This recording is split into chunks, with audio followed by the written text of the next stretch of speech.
Hello दोस्तों, मैं हूं अपूर्व और ये हमारा नेक्स्ट ट्यूटोरियल। और इस ट्यूटोरियल में हम दोस्तों सीखेंगे एक और मैनिपुलेशन एरेस के साथ। एक्चुअली ये मैनिपुलेशन नहीं है, लेकिन just a different way of array initialization. हम इसमें एरे को इनिशियलाइज करेंगे, लेकिन एक अलग तरीके से। जैसे कि आपने देखा था कि हमारे पिछले ट्यूटोरियल में हमने एक फॉर लूप के जरिए एक 2 डायमेंशन एरे में वैल्यूज डलवाई थी। तो दोस्तों, अगर क्या हो कि अगर हम वो वैल्यूज पहले से ही उसको डालना चाहें without using a for loop, एक फॉर लूप यूज करने की जगह हम खुद ही से उसमें अगर उसको पहले से वैल्यू देना चाहें तो हम कैसे देंगे। तो आइए दोस्तों, हम देखते हैं कि ये काम कैसे करता है। तो दोस्तों, हम स्टार्ट करते हैं पहले एक सिंगल डायमेंशन एरे से। मैं लिखता हूं int a। अगर मान लीजिए एक सिंपल इंटीग्रल वेरिएबल होता, सपोज int a, तो मैं उसको कैसे वैल्यूज अलॉट करता, एक इक्वालिटी साइन के through int a is equal to 2। तो ये इसके थ्रू यहाँ पे a की वैल्यू 2 हो जाती है। लेकिन मान लीजिए अगर a एक एरे होता suppose of consisting of 5 values, तो अगर मुझे इसकी वैल्यू खुद ही से पहले ही देनी है without using a for loop, तो मैं कुछ इस प्रकार से देता। तो दोस्तों, मैं लिखता int a of 5 is equal to एक कर्ली ब्रैकेट स्टार्ट करता। आप देख सकते हैं यहाँ पे मैंने कर्ली ब्रैकेट स्टार्ट किया। उसके बाद में लिखता 2, 3, ये सब मैं रैंडम वैल्यूज इनपुट कर रहा हूँ, 5 वैल्यूज, सपोज 2, 3, 5, 6 एंड 7। आप देख सकते हैं first value, second value, third value, fourth value and fifth value. उसके बाद में कर्ली ब्रैकेट को क्लोज करता और सेमीकोलन लगाता था। तो इस तरह से आप देख सकते हैं कि एक एरे A जिसकी लेंथ है 5, उसके जो 0th इंडेक्स है उस पे जाती वैल्यू 2, 1 इंडेक्स पे जाती वैल्यू 3, सेकंड इंडेक्स पे जाती वैल्यू 5 एंड सो ऑन। इस तरह से फिर वैल्यू जाती 7। तो ये दोस्तों एक एरे को इनिशियलाइज करने का तरीका होता है, जब हमको उसे पहले से ही कुछ वैल्यूज देनी होती है अपनी तरफ से without using a for loop. और मान लीजिए दोस्तों, अगर मुझे सी आउट करानी होती यही 5 वैल्यूज, तो मैं फिर से एक और फॉर लूप का यूज करता। int i is equal to 0, i less than 5, i plus plus, जैसा कि मैं हमेशा करता हूं। उसके बाद फिर से एक कर्ली ब्रैकेट ओपन और क्लोज करता, और यहाँ पे मैं लिखता सी आउट थोड़े से स्पेस के बाद a ऑफ i। तो आइए दोस्तों, हम इसको एग्जीक्यूट करके देखते हैं। आप देख सकते हैं दोस्तों कि यहाँ पे हमारी वैल्यूज जो हम इनपुट कराना चाहते थे 2, 3, 5, 6 एंड 7, जो कि हम अपनी तरफ से इनपुट देना चाहते थे a ऑफ लेंथ 5 को, वो बाकायदा उसमें चली गई है। और एक फॉर लूप के थ्रू जब हमने उसका आउटपुट जनरेट कराने की कोशिश की है, तो आप देख सकते हैं कि जैसा कि एक्सपेक्टेड आउटपुट था वही वैल्यूज आउटपुट आई हैं। तो दोस्तों, इस तरह से हम एक एरे को प्री डिफाइंड वैल्यूज दे सकते हैं।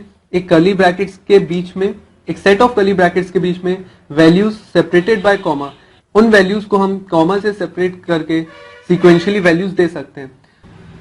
तो दोस्तों, ये तो बात हुई कि हमको अगर 5 वैल्यूज एक इंटीग्रल एरे में इनपुट देनी थी। लेकिन क्या हो अगर कि a जो एक हमारा कैरेक्टर वेरिएबल है वो इंटीजर ना होके एक कैरेक्टर टाइप का होता। तो यहाँ पे जो हमारा a होता वो एक कैरेक्टर टाइप का वेरिएबल होता ऑफ लेंथ 5। मतलब वो अपने आप में एक ऐसा वर्ड स्टोर कर सकता कंसिस्टिंग ऑफ 5 अल्फाबेट्स। तो मैं इसको यहाँ से हटा देता हूँ। तो उसमें जो इनपुट देने का तरीका वो थोड़ा सा बदल जाता। मैं यहाँ पे कर्ली ब्रैकेट्स का इस्तेमाल नहीं करता, मैं लिखता इन्वर्टेड कॉमर्स के बीच में, मान लीजिए अपू। तो आप देख सकते हैं कि इसकी लेंथ थी 5 अल्फाबेट वाले एक वर्ड को स्टोर करने की। मैंने 4 कर दिया है तो भी कोई बात नहीं है।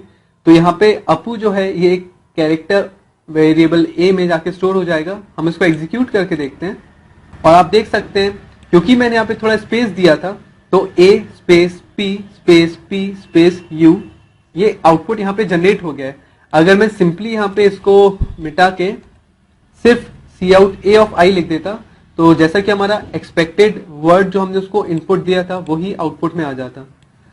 आप देख सकते हैं यहाँ पे अपू जो है वो आउटपुट हो गया है।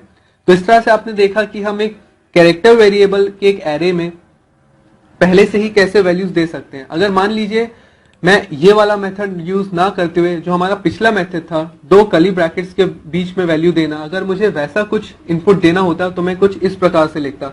ये सेम तरीका होगा, इसका आउटपुट भी सेम जनरेट होगा, लेकिन ये एक और तरीका है एक कैरेक्टर वेरिएबल में इनपुट देने का, जो कि हम पहले से खुद ही देना चाहते हैं। तो मैं एक कर्ली ब्रैकेट स्टार्ट करता और एक कर्ली ब्रैकेट क्लोज करता, लेकिन इस बार ये जो वैल्यूज हैं इनको मैं कॉमा से सेपरेट कर देता, लेकिन एक सिंगल इन्वर्टेड कॉमा भी लगाता, क्योंकि a एक कैरेक्टर टाइप की वैल्यू है, p भी, ये सभी एक कैरेक्टर टाइप की वैल्यू है।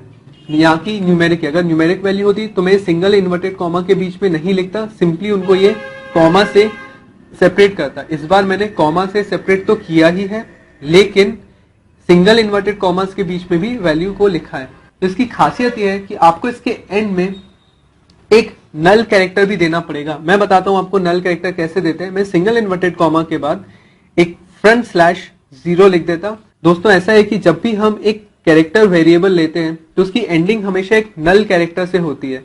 अगर मैं इस प्रकार से इनपुट देता हूं तो मुझे एक्सप्लिसिटली डिफाइन करना पड़ता है, मुझे अलग से ये डिफाइन करना पड़ता है।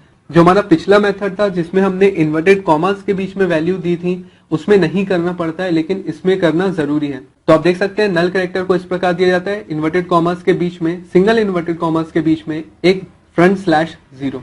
तो दोस्तों हम इसको एग्जीक्यूट करके देखते हैं और आप देख सकते हैं दोस्तों कि पिछली बार की तरह ही सेम आउटपुट आ गया है, लेकिन हमने इनपुट देने का जो मेथड है वो कुछ और यूज किया है। तो ये तो बात हुई, अभी तक हमने दोस्तों देखा कि सिंगल डायमेंशन एरेज में हम वैल्यूज को कैसे इनपुट देंगे। लेकिन अगर मान लीजिए हम मुझे डबल डायमेंशन एरेज में वैल्यू इनपुट देनी है तो कैसे देंगे वो हम देखते हैं। मैं इसको थोड़ा सा चेंज कर देता हूं, मैं लिख देता हूं int a of suppose 5 and 2।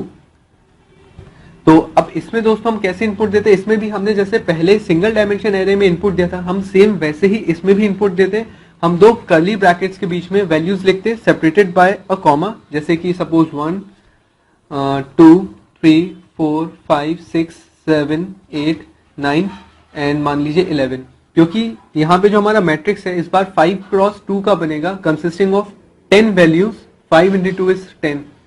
तो दोस्तों ये जो फर्स्ट वैल्यू है ये जाएगी एरे की 0,0 इंडेक्स पे, सेकेंड वैल्यू है वो जाएगी 0,1 इंडेक्स पे, थर्ड वैल्यू जो है वो जाएगी 1,0 इंडेक्स पे, फोर्थ वैल्यू है वो जाएगी 1,1 इंडेक्स पे। तो आप देख सकते हैं दोस्तों कि यहाँ पे जो हमारा एक्चुअली जो ये जो 2 डायमेंशनल एरे है इसमें 5 रोज है और 2 कॉलम है।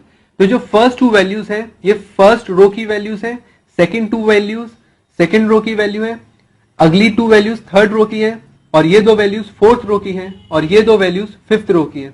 तो इस तरह से आप दोस्तों देख सकते हैं कि हम एक 2D एरे में वैल्यूज को कैसे इनपुट देते हैं। तो दोस्तों ये 2 तरीका हुआ हमने कैसे इनपुट दिया। अब हम इसको अगर आउटपुट कराना चाहेंगे तो जैसा कि आपको पता है एक 2D एरे को आउटपुट कराने में 2 फॉर लूप की जरूरत लगती है। तो यहाँ पे मैं लिखता हूँ एक और फॉर लूप।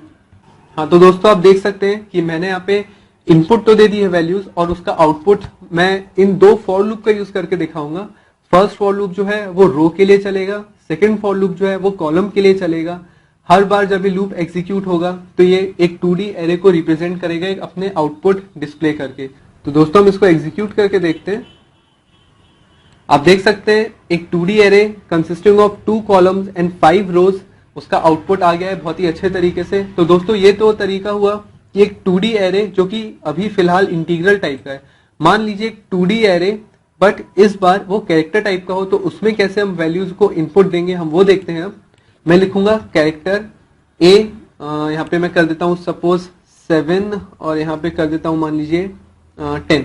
तो दोस्तों ऐसे में क्या होगा, एक कैरेक्टर वेरिएबल बनेगा, एक कैरेक्टर एरे बनेगा 7 क्रॉस 10 का, जिसमें 7 रोज होगी और हर रो अपने आप में एक 10 अल्फाबेट वाले वर्ड को स्टोर कर सकती है। तो 7 वर्ड्स तो हो सकते हैं हमारे 7 डेज। मैं लिखता हूँ यहाँ पे जल्दी से, देख सकते हैं आप यहाँ पे मैंने जल्दी से लिख दिया है। मैंने यहाँ पे 7 डेज ऑफ अ वीक लिख दिए, Sunday Monday Tuesday Wednesday Thursday Friday and Saturday. इस बार आप देख सकते हैं कि जो एंडिंग है मैं आपको दिखाता हूँ। इस बार आप देख सकते हैं दोस्तों की जो एंडिंग है मैंने यहाँ पे नल कैरेक्टर का यूज नहीं किया है क्योंकि ये 2D एरे में मैं वैल्यू इनपुट कर रहा हूँ। और आप देख सकते हैं कि मैंने यहाँ पे जो वैल्यूज हैं वो इन्वर्टेड कॉमा के अंदर डाली है सेपरेटेड बाय अ कॉमा। तो इस तरह आप देख सकते हैं कि एक कैरेक्टर में एक कैरेक्टर एरे में 2D कैरेक्टर एरे में वैल्यूज कैसे डालते हैं। और आप देख सकते हैं कि उसका मैंने आउटपुट कराने के लिए इस बार जो लूप है, पहला लूप जो कि रो के लिए रहता है, इस बार हमारी रो है 7 तो मैंने 0 से 7 तक का लिया है। और दूसरा जो डायमेंशन है वो कॉलम को रिप्रेजेंट करता है। उसी प्रकार में जो दूसरा फॉर लूप है वो 0 से 10 तक का है। और फिर उसके आप देख सकते हैं मैंने C out A of I and J को यहाँ पे मैंने आउटपुट कराया है। तो दोस्तों हम इसको एग्जीक्यूट करके देखते हैं और आप देख सकते हैं दोस्तों कि Sunday Monday Tuesday Wednesday Thursday Friday Saturday ये 7 days of a week print हो गए हैं। आप देख सकते हैं कि इस तरह से हम एक 2D कैरेक्टर एरे में वैल्यूज प्री डिफाइंड वैल्यूज कैसे दे सकते हैं अपनी तरफ से without using a for loop. तो दोस्तों अभी तक हमने जितने भी केसेस देखे हैं वो केस ऐसे थे जिसमें किसी भी मैट्रिक्स का या किसी भी 1D एरे हो या 2D एरे हो, उसके डायमेंशंस हमको पता होते थे और हम हमेशा जितने डायमेंशंस हमने लिए हैं उतनी वैल्यूज हमेशा हम एग्जीक्यूट करते थे। उसके आगे का दोस्त हम अपने नेक्स्ट ट्यूटोरियल में देखेंगे, तो जुड़े रहिए आप मेरे ट्यूटोरियल से और इसके आगे का ट्यूटोरियल आप जरूर देखें। Thanks a lot.